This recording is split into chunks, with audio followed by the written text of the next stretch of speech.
युवकांवर pressure थेट दृश्य आपण पुण्यातली हा पाहतोय. युवक काँग्रेसचं आंदोलन हा धर्मेंद्र प्रधानचा राजीनामा घेण्याकरिता त्याचा काँग्रेस जनता पार्टी तसेच युवक काँग्रेसच्या त्यांना प्रतिसाद देऊन हे आंदोलन नक्कीच आपण पाहतोय की युवक काँग्रेसच्या वतीने हे आंदोलन जे आहे ते मोठ्या संख्येने या मोर्चामध्ये ही थेट दृश्य आपण पुण्यातली पाहतोय. पुण्यात युवक काँग्रेसनं मशाल मोर्चा काढलेला आहे.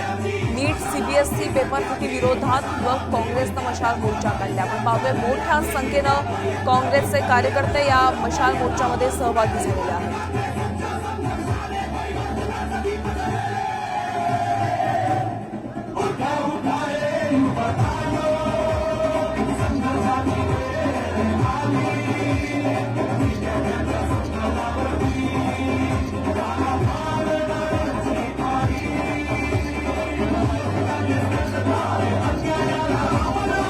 आता युवक काँग्रेसनं आज आक्रमक पवित्रा मशाल मोर्चा काढलेला आहे. राज्यामध्ये नीट आणि सीबीएसई पेपर फुटी विरोधात युवक काँग्रेस आक्रमक झालेली आहे. आपण थेट आमचे प्रतिनिधी सचिन जाधव यांच्याकडे जाऊयात. सचिन, आपण पाहतोय पुण्यात युवक काँग्रेस रस्त्यावर उतरलेली आहे. हातामध्ये मशाल घेऊन त्यांनी हा मोर्चा काढलाय. नक्कीच आपण पाहतो की सीबीएसई आणि नीट जे पेपर फुटी प्रकरण आहे त्याच्या विरोधात युवक काँग्रेसच्या वतीने हा भव्याचा मशाल मोर्चा जो आहे तो काढण्यात आलेला आपल्याला पाहायला मिळतोय. पुण्यातल्या काँग्रेस भवन पासून हा मोर्चा निघालेला आहे आणि बालगंधर्व चौकात या मोर्चाचा समारोप होईल. मात्र जी केंद्रीय शिक्षण मंत्री आहेत त्यांचा राजीनाम्याची मागणी युवक काँग्रेसकडून जी आहे ती करण्यात आलेली आहे आणि त्याचमुळं खरं तर ही मोठ्या संख्येने युवक काँग्रेसचे पदाधिकारी सध्या रस्त्यावर उतरलेले आपल्याला पाहायला मिळतात.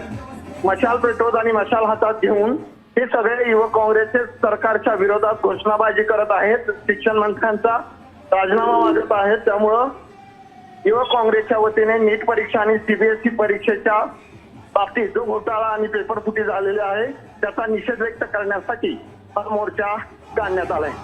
नक्कीच आपण पाहतोय यामध्ये काही कार्यकर्त्यांनी पाहिलं की शिक्षण मंत्र्यांच्या राजीनाम्याची देखील मागणी केलेली आहे. काय सविस्तरपणे सांगाल? पाहतोय की नीट परीक्षा पेपर फुटी प्रकरण जे आहे ते देशभर गाजत आहे. यामध्ये अनेक जणांना अटकही झालेली आहे. याचं थेट कनेक्शन खरं तर पुण्यापर्यंत पोहोचलेलं आपल्याला पाहायला मिळत आहे. आणि सीबीएसईचा जो घोटाळा झालेला आहे परीक्षेचा त्या संदर्भात याला शिक्षण खातं जबाबदार असल्याचे या ठिकाणी या युवक काँग्रेसकडून आरोप करण्यात आलेले आहेत. नक्कीच सचिन, धन्यवाद या सविस्तर माहितीसाठी. असेच जोडलेले राहा, तुमच्याकडनं वेळोवेळी अपडेट्स घेतच राहू. आपण सध्या ही दृश्य पाहतोय पुण्यातली, ते युवक काँग्रेसनं मशाल मोर्चा काढलेला आहे.